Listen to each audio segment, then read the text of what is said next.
Just a heads up before we start. The information for this story comes from the internet and may not be accurate. Right. Always good to keep that in mind. Welcome, everyone, to this deep dive, Morris Day and the Time, Funk, Swagger, and Legacy, brought to you by MW One Stop's Music, Movies, and Sport. Sounds great. Looking forward to getting into this. So today, we're really digging into the story of, well, this incredibly influential band, Morris Day and the Time. We're drawing from a pretty detailed text that maps out, how they started, how they changed over time, and the huge mark they left on music. And to set the scene, you kind of have to picture Minneapolis in the late 70s, early 80s. It was just buzzing, a real hotbed of musical experimentation. Yeah, a unique time and place. And right there in the mix was a young Morris Day, who, interestingly, already had this connection going way back with, well, the force of nature that was Prince. Childhood friends, weren't they? Exactly. So our mission here, if you like, is to really get under the skin of their sound. What were the key ingredients? What were those big moments, those turning points? And what's the lasting impact?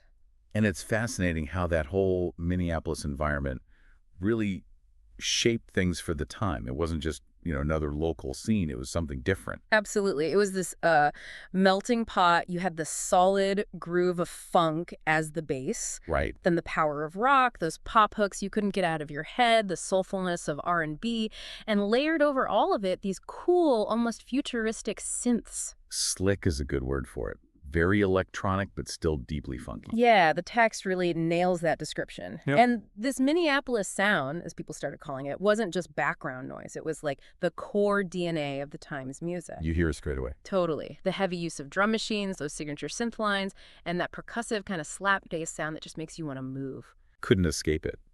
And Prince, of course, a key figure in crafting that sound, was also the one who actually put the time together, wasn't he? He was. The text lays it out pretty clearly.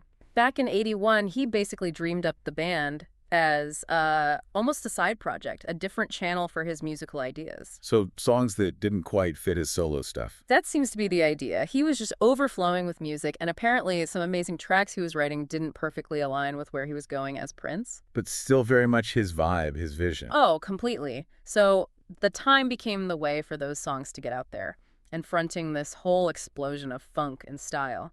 Morris Day. The perfect front man. The text really emphasizes how crucial his, natural charisma was, his stage presence even back then, and that long history with Prince. It made him the ideal choice. So who else was in that original lineup, the ones bringing it all to life? Okay, yeah, the text lists them out. You had Morris on lead vocals, naturally, then Jimmy Jam on keys. Soon to be legendary, of course. Absolutely. Terry Lewis holding down that infectious bass, Jesse Johnson bringing a bit of rock swagger on guitar. Can't forget Jerome. Never.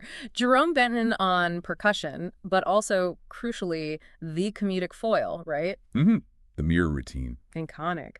And Jilly Bean Johnson on drums, Monty Moore also on keyboards. Quite the lineup. A super group almost, before they were super. Pretty much. And what's really interesting is even though Prince writing as Jamie Starr apparently wrote and recorded most of that first album himself. With Morris doing the vocals, obviously. Right. Morris laid down his signature vocals, but the time almost immediately developed their own distinct thing.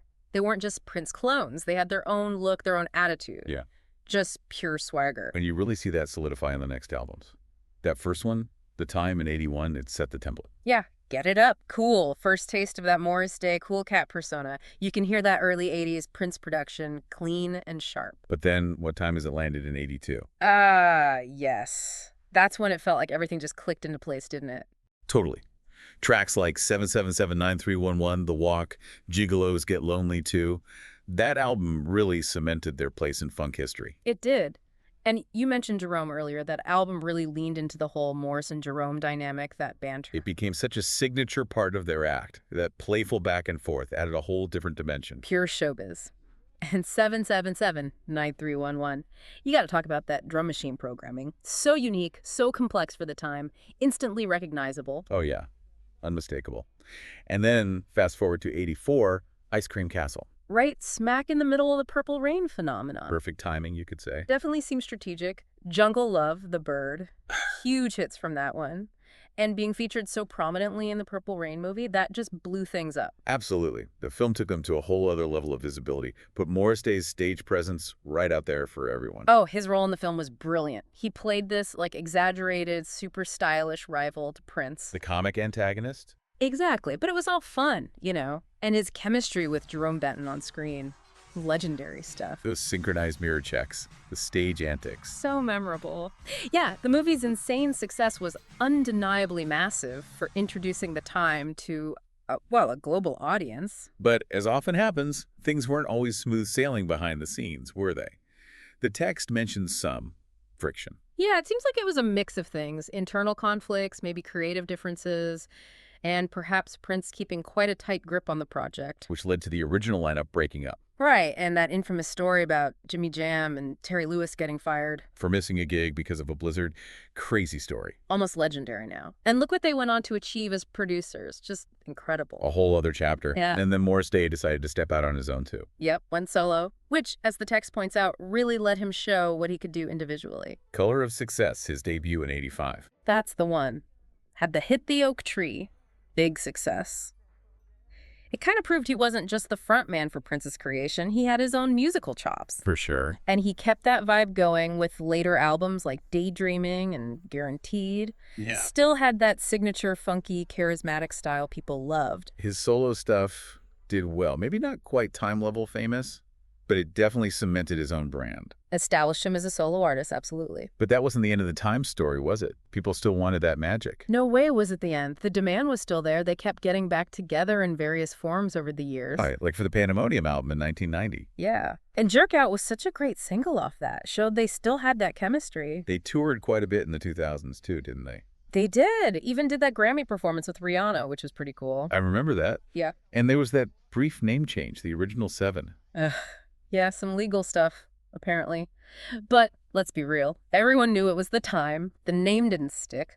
But the music, the legacy, that's undeniable. And what a legacy. The text really drives home how influential they've been. It's huge, isn't it? You can totally hear echoes of the time and so many artists today. People like Bruno Mars, Justin Timberlake.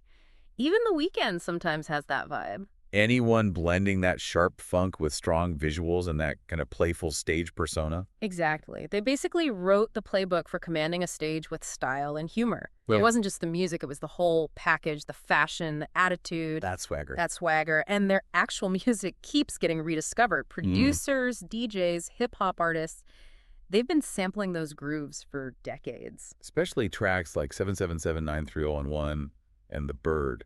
Those rhythms are just timeless. So catchy, and incredibly, Morris Day is still out there performing now in the 2020s. Still bringing that Minneapolis sound. Keeping it alive.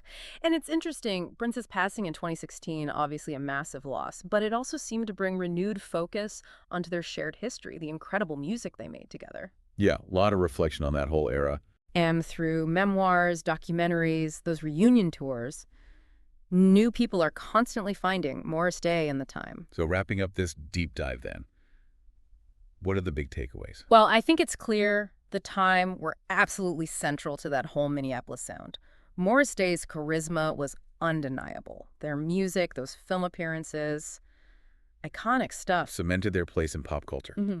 And they weathered the storms, the lineup changes, the solo careers. They showed real resilience. Definitely. And their influence just keeps echoing through popular music. A lasting impact, for sure. So here's something maybe to chew on for you listening. Think about that blend they had, the cutting-edge funk, the synths, all that musical innovation, mixed with this incredible theatricality, the humor, even that kind of playful rivalry.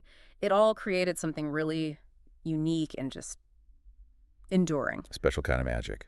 It really was. So who do you see out there today carrying a similar kind of spark, combining that musical flair with that level of stagecraft and personality? And what does that maybe tell us about how funk and just the art of performance itself continues to evolve?